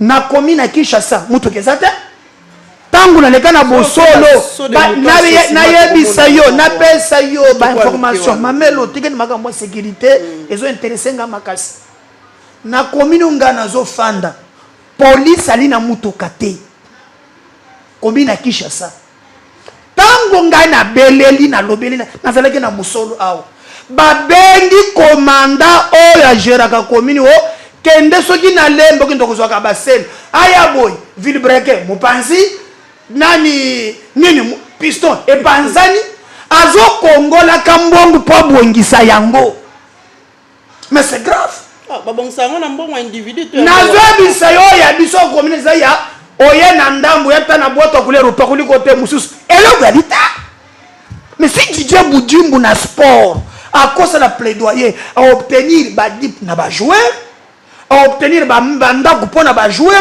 comment y patron ya sécurité à cause de la domaine na yete à obtenir peu mituka pour la police Donc, Wakize y a indirectement. Il y a Mibale. Asaka Yomukote, il y a un commandant de la ville. Oh, il n'y a pas ça de l'autre côté. Mamelo. On a vu la police, c'est un bon côté. Claude, après cette émission, tu es dans la carte de Fungoul. Oh, tala et belé, ya mitu kezawan. Musala bango ezandengini. Soit toi tiki mutu kata ozo suba. Oh, comme on a passé batoki yang. Nan batoki mutu ko tendo ko ndesala kapasi. Bakoto ko mutu e kana ka le funguli. Oh, kokota ka mwa bureau wana. Kiti ya mabe, mai na bureau wana, mena mutuka bazana 3 catégories. Côté ba mituka ya ba ebandaka na 500 et suki na 300. Côté ba mituka ebandaka na 300 et suki na 100. Côté mituka ebandaka na suka 80. So que yo talimbongo la police azali kozwa les aggraves. Je suis d'accord que va doter la police n'a pas moyen. Totalement d'accord avec vous. Totalement d'accord avec vous. Merci ce point-là. Police est conseil de Moussala Nangote. Moussala oya commandant ya ville. Talaka tangu motion ye aw. Na bakomeko tangu na butu na caméra. Oh, jamais na kité ba fongolier jeep. Est-ce que ba tangu la na veste na cravate? Na butu. Oh sur la patrouille. Na veste na cravate. Non. Ba ta ka tenue ya seli koloba. Moi je pense que il faut pour la députée. Moi je pense que il faut bâtir qu'un député à exercer. Claude a sauté. Oh non, il faut qu'à proposer. Non. Député à Aliko Kelamibeko. Député peut Aliko sanctionner. Ce qui est là, Namboka Oyo. IGF et Zoa succès pour Parlement et saluer le côté. Je rappelle, Claude, que dans ces pays, sous Tshisekedi, on a déjà sanctionné ministre de l'économie. Il a été sanctionné. Sous Tshisekedi. Donc, ceux qui Chabani à Kokende, et ministre à Libosote, déjà ministre à l'économie, sont sanctionnés. On ne parle pas de l'individu. De Konangaï, insécurité. Non. Tikanaye biso est comme grave. Tu peux t'imaginer qu'il y a des nouveaux. Bazoa beta masasi. Namoi. Bazoa braqué. Mena un maître mokowan. Bureau de la police est zawan. Yé sangana. Tout comme wapi. Batu. Et puis, liboso quand même, zalaki bazo bombata bilongi. Mais il y a tout le comme il y a bilongi polele. Service à la gâté. Lorsqu'on parle de sécurité, et ça, la police, tout ça, sécurité, tout ça, c'est des renseignements, tout ça, et autres. Mais, c'est-à-dire, ils ne parlent pas, il y a Chabani, ce qui peut-être va sanctionner, et que mon toit, il y a Simana, aïe, quand même, que ceux qui aïe, aïe, pour pas qu'on moto, aïe, pour pas tomber la kabami, tout kate, aïe, pour pas tomber la bongo, peut-être, quelle est l'importance de la sanction? Sanction est à la capone à l'État, l'éducation moko ya masse. Moutoye dit que ceux qui n'a sali boy bako sala boy. Awa et pas inabiso, batu bali ko kamba, babose ce qu'on appelle redevabilité. Ceux qui ont kambi, il faut rendre compte. Mais moi la mboka, il faut reconnaître la réforme Chabani a salité na à la police peut-être il y a Koubeta Massasi et Longi Polele. Ce qu'on a réforme en Andimi. On a perçu les réformes. Il y a promulgation. Il y a programmation plutôt. Il y a promulgué. Okoyebisa maman ya zana lingwa la lobby. Bakate machete nini. Ba tibazu loi pote ko ka na loi ba promulguer. Nde mais ça ne peut pas ça y est. Muntu azana barumbu. Mamelo na moni spectacle. Boka sakabinda namui bana wana bako sala machete boy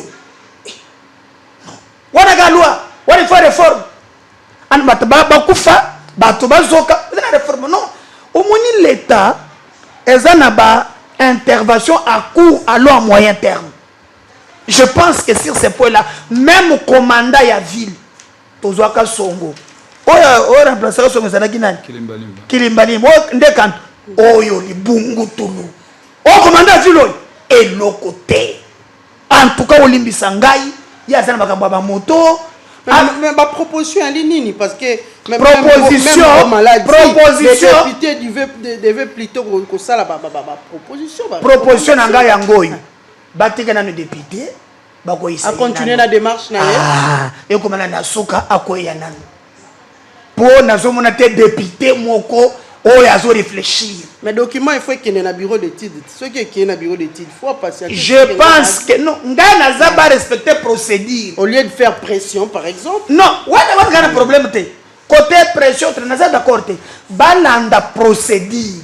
Mais likambo ya insécurité mamelo na niveau commune à Kinshasa te. Si vous changez la tête de Chabani, sécurité continue en boka. Alors, problème na ngeza ndekeni. Si ça peut servir de leçon. Batebele baboué baloba kimbuta kende mais où en sommes nous aujourd'hui? Te mamelo.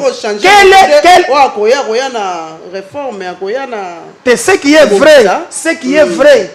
Ozoyokate même nani ministre de finance alobi ke balabala nyonso ezotongama na Kinshasa ezotongama kaka na gouvernement central alors que Bumba zoko Kongola kape bambongo abutu na mo Bumba mutona pe yango na mamelo afongoli nga kulwa mbongo ngo zo Kongola kana miso na miso makasi boye ezo sala ka musala nini bo pona ko chite na kolobake batika musala ya député et koma na soka. Ici, on ne parle pas de Chabani. On a besoin de sanctions et qu'on servir biso leçon.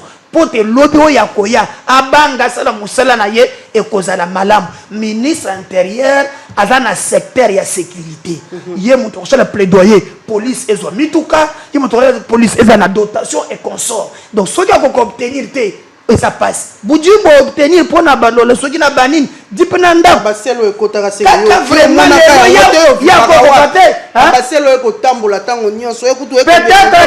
peut-être na commune na yo so fanda ko batu bamona ka yango mais na commune na fanda na ka basele kangisa pine Villebrequin cho na kobongisa chaque jour na commune na Kinshasa. Voilà, moi la mboka ngoma nous allons c'est vrai vous allez prendre le temps il y a que répondre par rapport il y a Bandi Kondé. Mais nous allons prendre aussi ces sujets. Hein, nous allons d'ailleurs citer un sujet par rapport à la chanteuse congolaise Rebo Chulo qui se retrouve aujourd'hui dans le centre de la polémique parce que pour elle, Lazaki en pleine répétition, mais nous avons vu les images. J'espère que la technique, si elle est d'accord, à balancer les images. Nous avons vu les images. Il y a chanteuse Nabiso, il y a République démocratique du Congo, et si quoi Vandi dans la parcelle au place où il y a Vandaka avec forces armées, il y a République démocratique du Congo, ils sont en train de taper sur un monsieur Balobi Aïbaki, Azoaki Obe sac qui a mon solo, et qui a un téléphone, et qui a un passeport, et qui a un moine. Est-ce qu'aujourd'hui on peut dire qu'au Congo, les tics, est-ce que tics et zali car na kati na bato? Nazoya na motuna na yo mamelo na rencontré bandeko na ngai. Tout à l'heure plateau na yo et bongwamaki na plateau moko ya dénonciation. Alors que tu as parlé na question moko sécuritaire éminemment importante pour Namboka na biso. Claude Ngoma mal compris. Pana bango bakanisi ke nazo soutenir bakuluna nazo ko soutenir qui que ce soit. Mais naza na démarche ezali démarche moko politique et scientifique. Toza na ville à Kinshasa Mamanangai. Une ville à plus de 15 millions d'habitants. Je dis bien 15 millions d'habitants. Et tenez-vous bien, nous avons une police avec 5000 hommes.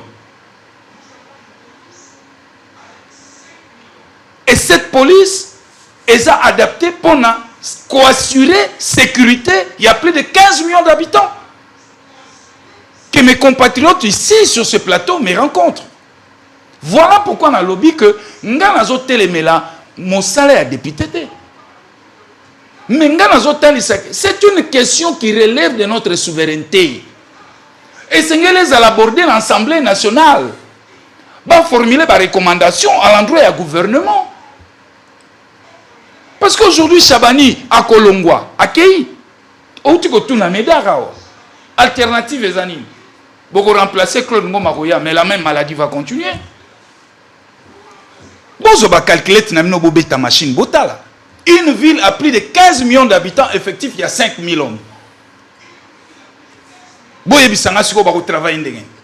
Mais qu'est-ce que Attendez. Tolérance, hein, mesdames. 20 millions, je parle bien, na koti na chiffre, na Lobano, ville, na biso, plus de 15 millions d'hommes, d'habitants.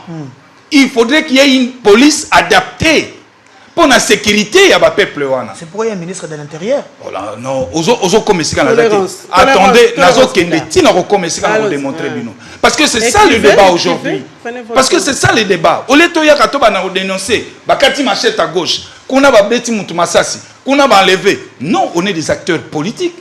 Et attendez, non, mais écoutez, écoutez, même taba betinga masasi ngana koufi. Mais bokotika la kate na ba dénonciation, c'est là où moi je suis. Il faut agir. Tobina.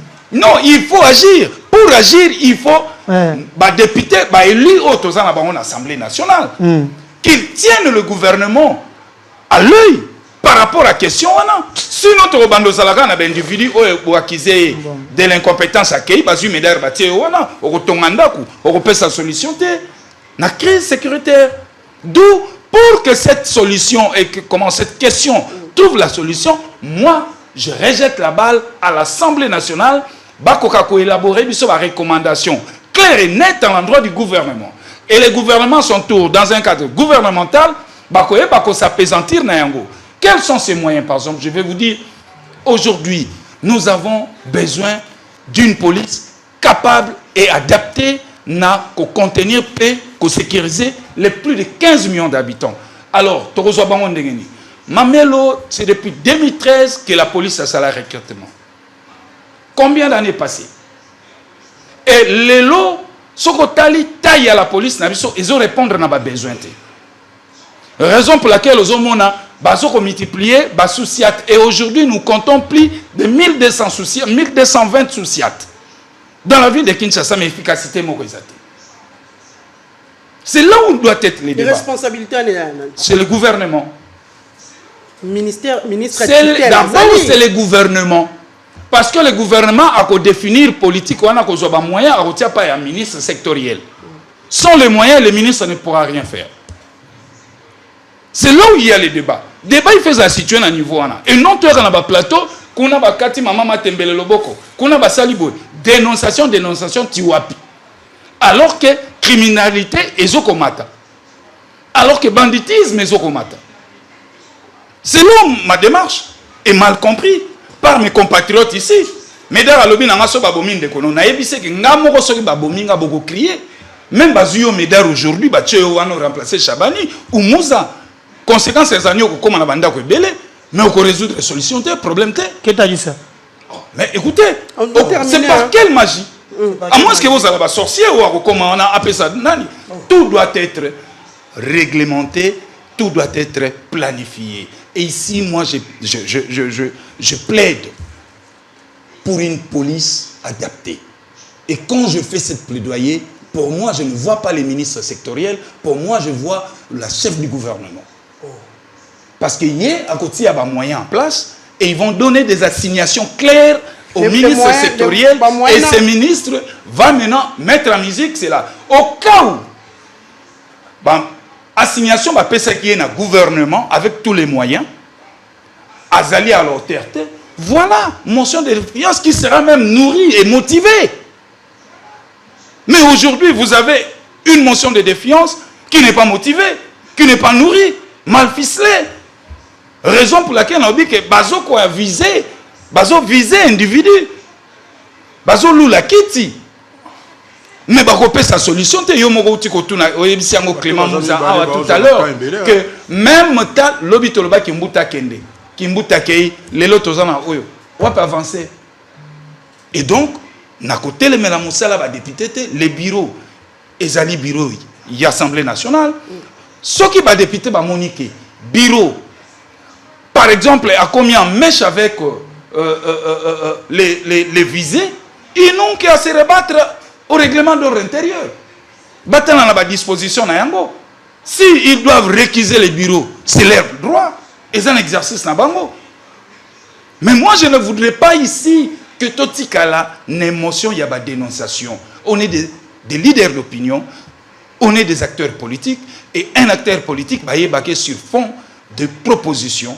Parce que lobby, Médara Mawana, une minute, prenez la question de la question. Bon, on cause même pas une minute. On a cause quelques secondes. Il y a une loi interdisant les FARDC d'assumer la sécurité des civils. Si les loups, Mobeko wana batu bato sango. Décision, pas loi. Décision wana batu bato sakangote.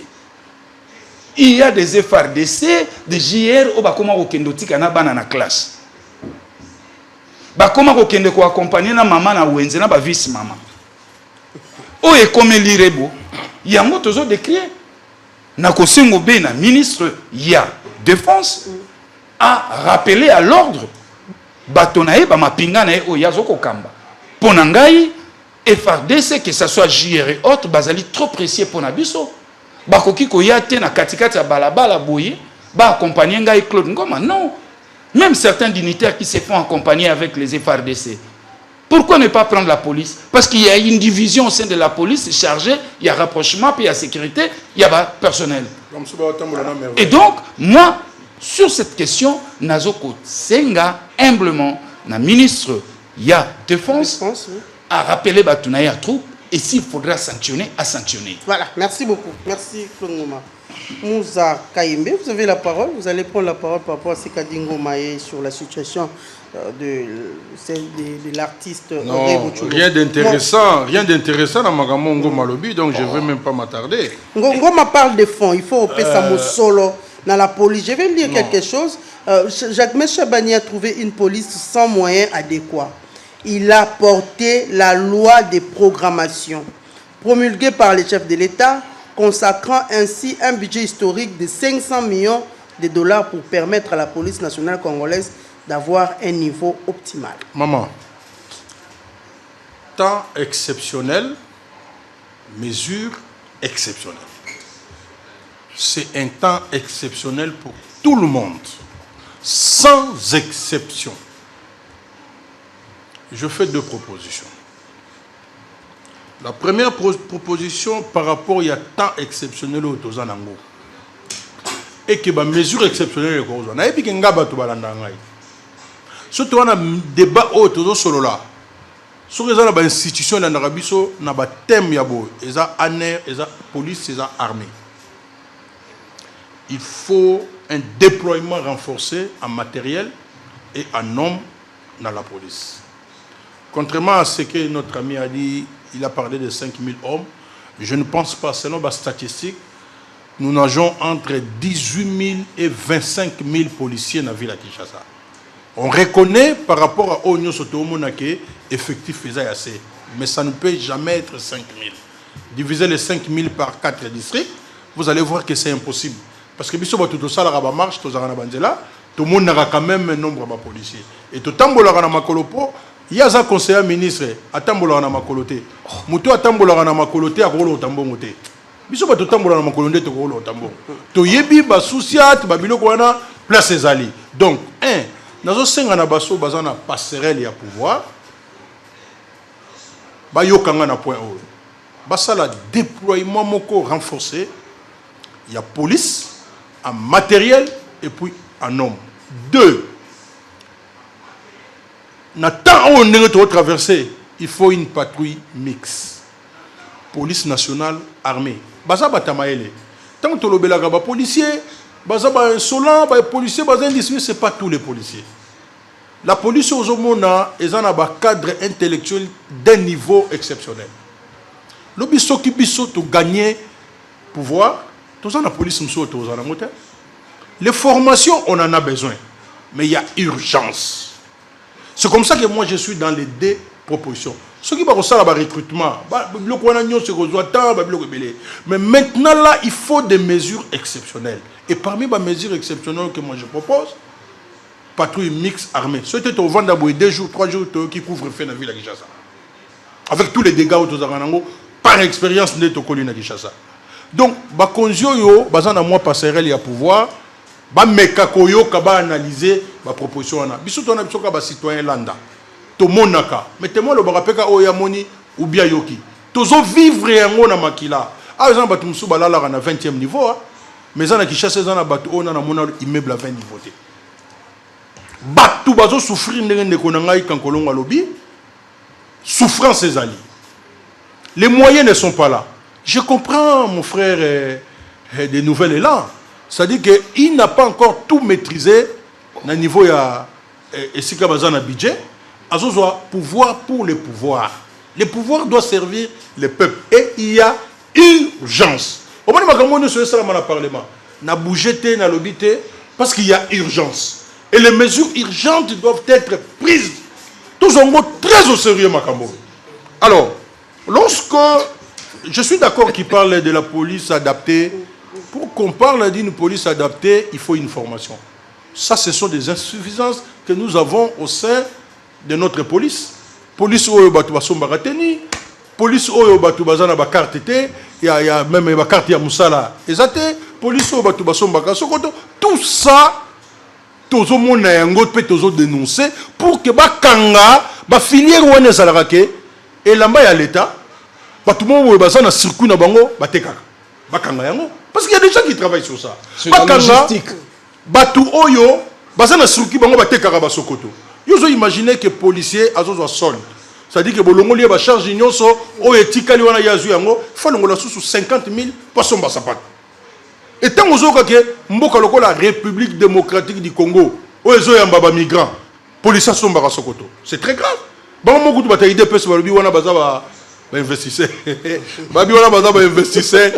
Bo sekia bataille nyoso ke. Bobo ya bango. Babi wana baza ba investisseur.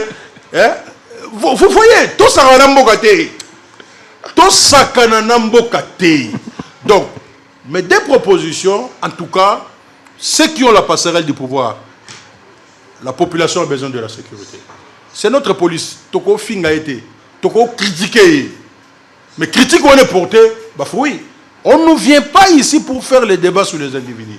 Si on quitte, vous pouvez être ministre au coquille de la justice, mais bâtir dans la portefeuille au coquille, comme mon frère a dit.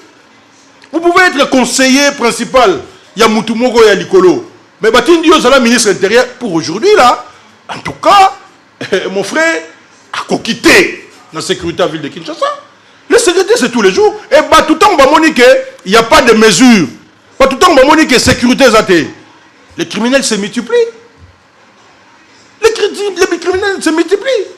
Parce que, maman, vous pouvez imaginer que Moutou, Azan associé policier, il faut somba gaz lacrymogène. Asomba pas Moutou. Moutou ma sokango wapi. Azan peka policier. Unité la bango ba non, on a besoin de cette organisation là, mais maintenant là, il faut des mesures exceptionnelles. Pour la likambo ya bon, ngana ebi ngata album moroté ya moi motion na bozola ksawana. Mais ce que je veux dire, ça c'est le pouvoir de Félix. Ah. Ça. Vous avez place msubo changote. Si Kabila l'a fait, aujourd'hui, tout le monde n'a pas Félix. Quelle est la différence? Comment t'as la policier, sac au dos à mon aîné? T'as la soda. Oh, FARDC. Soda. Oh, FARDC. Oh, tu as la soda. Dans un état de guerre, un pays agressé, on a besoin, il y a qu'à gérer effectif et armé. 1, 2, 3, 4, 5. Pour ça, c'est le pouvoir de M. Félix. Tout le monde pas son homme de 7 ans. Tout le monde pas nani. Son homme de 7. Tout le monde pas nani. Awa, on a dit bataille sacrée. Balobi qu'il faut organisation, il faut boyer. Papa. Ata o kiti nango na chef du quartier. Moutou azali kolo. Yenda pesa mitendo ti ekitaka na se. C'est-à-dire dans un état de guerre, dans la situation il y a guerre tout le monde a boyé. Je ne veux pas parler de sous-maman, je ne veux pas parler de sous-maman, mais c'est ridicule pour le pays et pour le peuple. Ok. Alors, recommandation Nangai, Ngai na kosenga na situation toza nango actuellement en attendant ba recruter, ba former, ba pese mbongo ekoya. Il faut d'abord baper sa prime spéciale na ba militaire wana bazo kita sur terrain. Mamelo. Ezana batu bazo sa la patrouille na kota na policier moko azana patrouille mais azana kwanga azoloka tendon. Bonsoir, écoutez, nous, Dis-moi par exemple. Est-ce que tu peux t'imaginer? Policier n'a pas très azo fouillé des dons. Non. Je pense que même dans un moment où Mbongo Ezali n'a précisé très bien. Tout ça, le président de la République, azo yoka. Différence, Nabiso Nabato Kabila. Président azo yoka. Didier Boudimou. Asali plaidoyer mituka yebimi. Et bongo pour la sécurité ya bato. Nde président Koboya. Yo ko défendre Chabani yebisaye amemango na conseil des ministres babi misa moi misonano mikolo oyo ba pesa ka ba policier o ba côté mais patrouille mixte wana moi primezal boza sur terrain par exemple so bokei 2 jours on a $100 par exemple bato ba koza la motiver patrouille koza la malam mais ce qui a lité je pense que loko mususu ezate ngai bauti ko benga ngai samedi Shadrach Meyepa aza représentant par télévision na Kanluka Mayebi singai kuna sobo komi 19h affrontement et bandi on dirait l'état azate bana Kanluka na ba quartier 6 na ba quartier 1 kulu les akosakana te. Nous pensons ici on ne va pas l'individu ngana sengi Batoupe, Bameka Kobenga, l'Assemblée provinciale paix, et l'autre côté. Ah, Bako Talakaka, Chabani. Mais qui chasse à paix, nous c'est intérieur à Zali. Bako député, nous sommes votés à Kishasa. Attends, mon Azate. Député Azarate, Kuna. Ah, Kuna Massa Bumba, Kuna député Azate. parce qu'il faut. Député national Azate, bon, ils ont député provincial. Il faut tout le monde attendre à niveau de Kishasa. Tout le monde attend député Moko.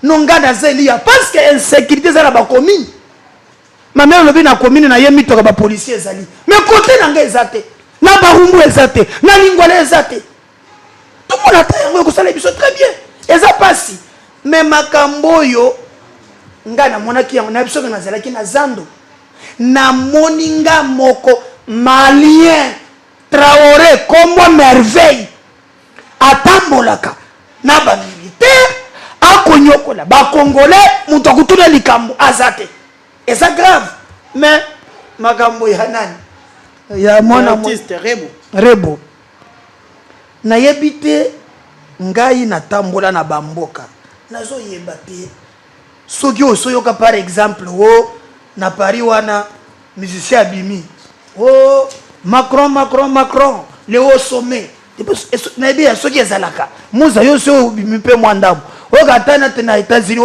Donald Trump mais awa ba musicien bakoma baninga ya bakonzi ko boakela ka bango bakri o comment tu na Kimbuta André Kimbuta le haut sommet o comment Jantina Zalaginen soki ngobila kaka ba musicien oya za mikolo yo hein soki Bumbasi bon yebisanga nano boyokani wana oyo komi entre balanga nzembo na bawe namonaka mutu moko kanyama atazalaka na mabe na ye maloba na teva lobi bobwaka ngate balobi soki kango zotala wana nani ako autoriser ba militaire bakende esoki makambo dor 3 nde bazolo basoki afongolaki soki dor 3 soki makambo dor 3 oyo nde kobo makamboka bakonzi pona dor 3 bakokufa bakodeplace ba militaire pona sentiment okonji et puis tala ndafandi bobo songana ba bilili wana tala ndafandi ba militaire est-ce que ko selema wapi likambo dor 3 oyo ekobomaka mboka dor 3 ekobomisaka mboka tozalaka soki tokomi kokamba mboka todisciplinaka basentiment ya nzoto soza moto basentiment kabolaka yango okomonaka mikolo oyo bana ngo batomboki akoza botana ba 5 video na telefone so atindi te na kobwaka image donc bakomi kosala bango chantage babisinga bakonzi presque tout nous avons une vidéo quelque part. donc ekomi kopesa mais l'acte ya force mais c'est grave l'acte ya FARDC oh ba on ba sali mamelo ezele kambo ya dor 3 oh likambo ya dor 3 ba résista kate. Voilà, merci beaucoup notre chers téléspectateurs, merci à Clément Mouzaka Embe, à Médard Kankolongo et Claude Ngoma. Merci beaucoup. Merci beaucoup, Mabela.